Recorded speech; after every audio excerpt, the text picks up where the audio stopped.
Mr. Seacrest. Thank you, Your Honor.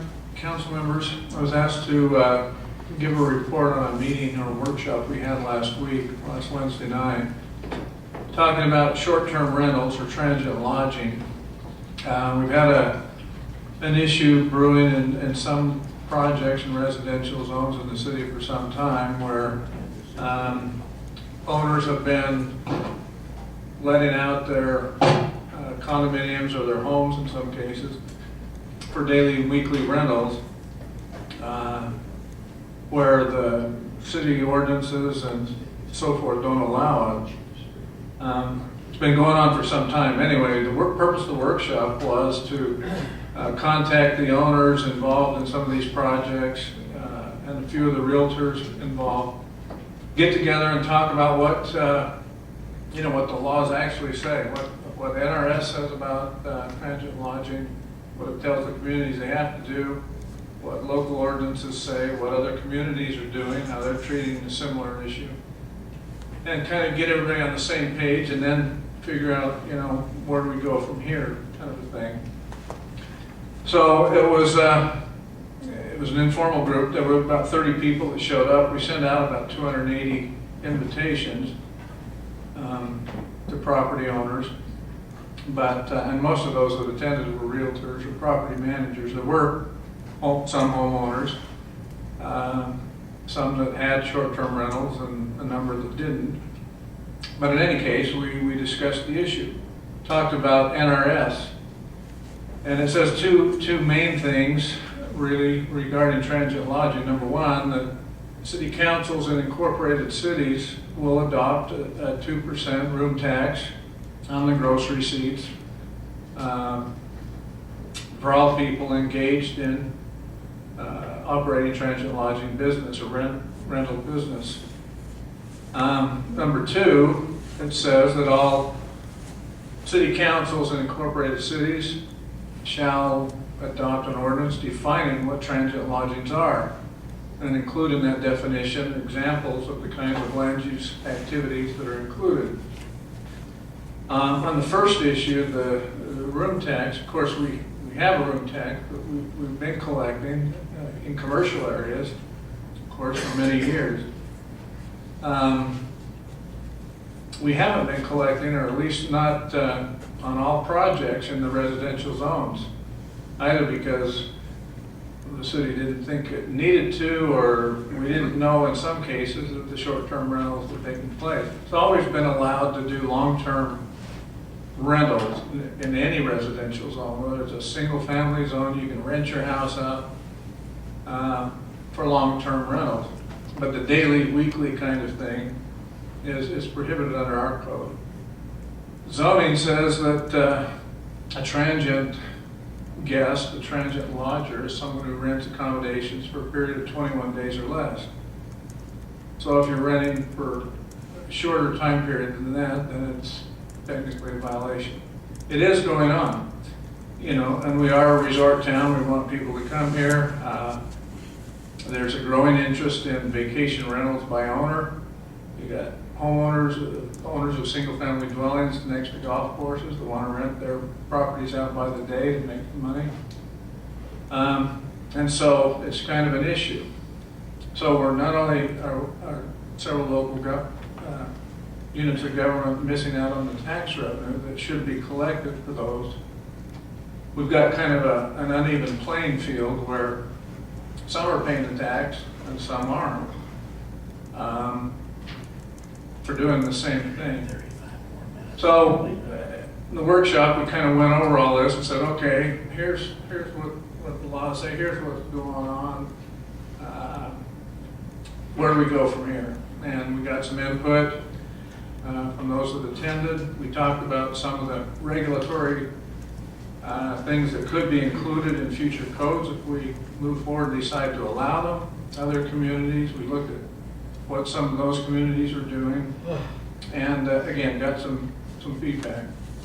We promised that we'd have another meeting, similar meeting like that, to discuss it further and try to hear from more of the general public.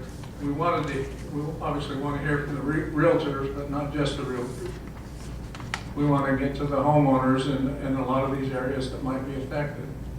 In any case, options moving forward are just, enforce the existing codes, don't allow it in residential areas, amend the codes to allow it, but, adopt certain provisions and conditions under which it would be accepted.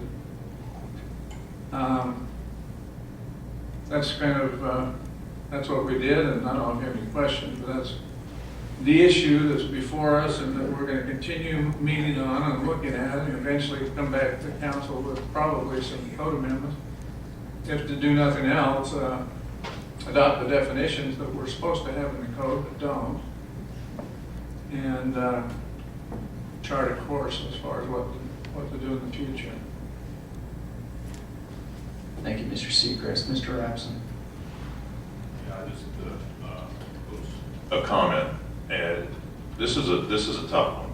I know, obviously. A couple things strike me. One is you've got communities that didn't contemplate transient rentals, which, for the most part, these are not what you would, not the typical transient rentals, the Seagull Suite or the Mesquite, what used to be the Mesquite, whatever the Smoky Lane deal.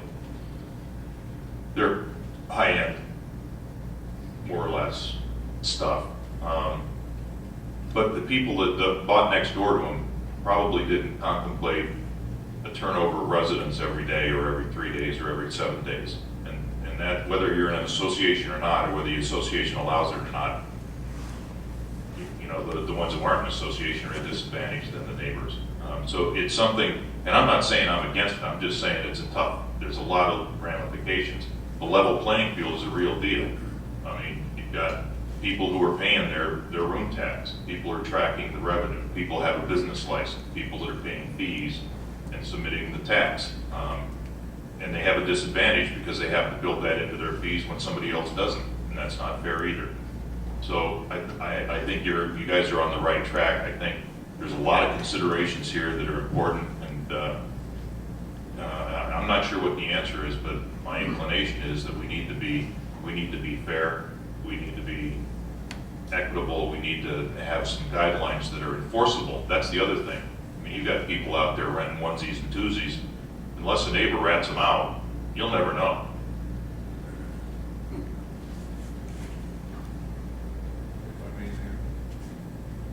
Go ahead.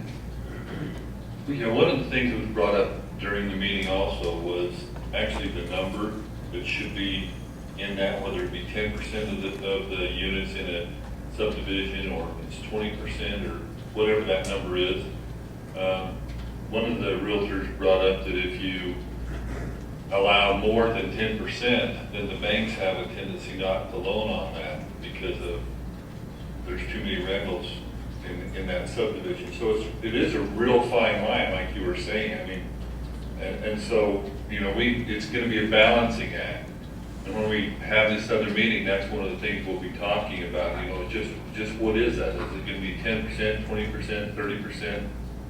What do the people feel comfortable about? So that is going to be a balancing act. And then, coming back before council and having the zones approved so that we can do that, and then whether we do a conditional use permit for them, there's a lot of issues that we have to work out. Richard's done a great job on it, he truly has. So I commend Richard for the hard work he's done. So.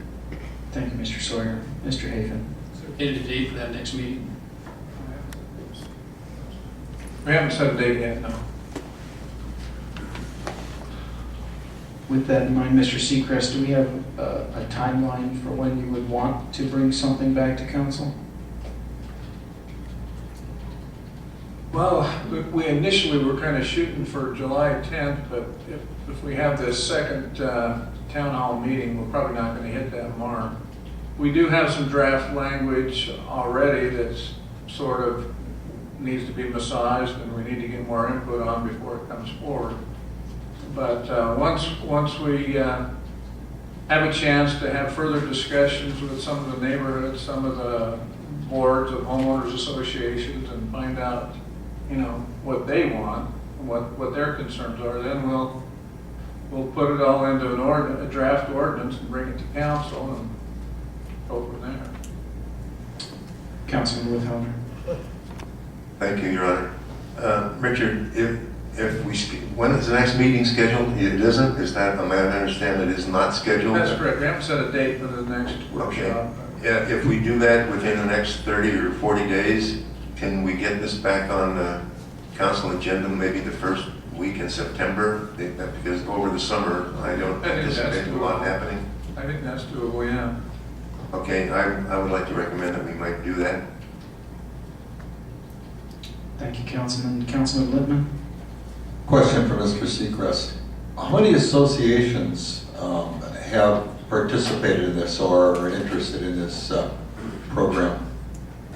Right now, the people we notified or invited were projects that we knew were having short-term rentals. There's the Hawk Ridge condominiums, the Springs condominiums, the Classics condominium. There's one subdivision, Stonehaven Estates and Mesquite Estates, that apparently are doing daily rentals. Found a good way to be able to sell homes to investors who want to rent them out. So there are at least those 4 projects that we know of, and we also know that there are a number of individual single-family dwellings that are advertising online under vacation by owner rentals. And we sent notices or invitations to those people that we could identify online. And in those associations, are there any with HOAs that prohibit this practice? Or is it something that's just not addressed? I think some of them do prohibit it, don't they? Didn't they say, Kurt? There's some, Hawk Ridge specifically amended their CCNRs to delete language prohibiting short-term rentals. It doesn't specifically say they can, but they took out the language that said it can, they can't. I know that Stonehaven Estates is included in their CCNRs so that all future buyers are put on notice that that particular subdivision could have short-term rentals in it. So it's probably kind of a mix, I would guess. Yeah, I was gonna say about 3 out of the 4. And homeowners associations with rentals. And so even if those rentals are long-term rentals, you can still have a situation where your loans become difficult to get in those associations till you get out of balance. So I think they need to look at that as well, but it's, I think it's okay to do it as long as they can do it, but don't do it and if you're CCNR, so you can't do it. Ms. Hunt. Thank you, Mayor, Council. I just wanted to clarify that the city does not enforce CCNRs. That's the HOA boards that would do that. So whatever ordinance the city passed, the HOA boards would have to enforce those CCNRs. It would be a general ordinance. Go ahead, Councilman. Gus Davidson. I would just say to that is that is very true.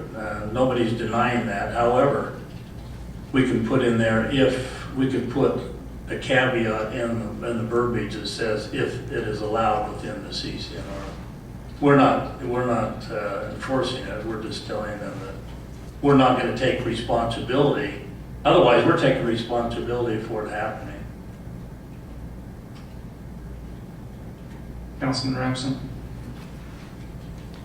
Yeah, I mean, I think we need to separate this thing. I don't even know what the Canyon Crest CCNR say with respect to rentals, and I would venture to say if it says anything that it doesn't prohibit you from long-term rentals, certainly, but short-term is a different animal. We need to develop a code that addresses the potential for anybody, whether they're in an HOA or not, renting on a daily, weekly basis or less than 21 days or whatever the days we pick. My concern is, if we leave it to the HOAs, that's great. I mean, they either allow it or they don't. That's their decision. I mean, it's their community in a sense. But on the other hand, there's a lot of us that don't live in an association, and we have the same issue. I mean, if somebody next door is renting their house daily, and you have a different resident in there, different cars turning over all the time. I don't know if they're doing drugs or if they're renting daily. I don't know what's going on in there. Not that I need to know necessarily, but as long as it's within the purview of the code. But what I do think is important is whatever we do, it's enforceable. It has to be enforceable.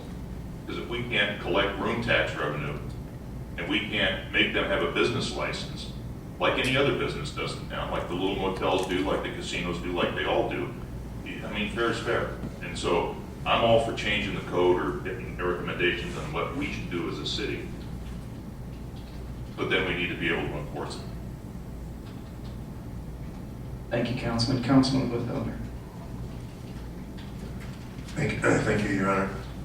This obviously going to have an economic impact on a lot of people that depend upon this for revenue in these times. There's no question about that. And if we make the code that everyone must comply, and first of all, you're going to have a health department license, you're going to have a city business license, you're going to pay room tax, you're going to subscribe to all the theories and all the reasons why you're going to be able to do business under those circumstances.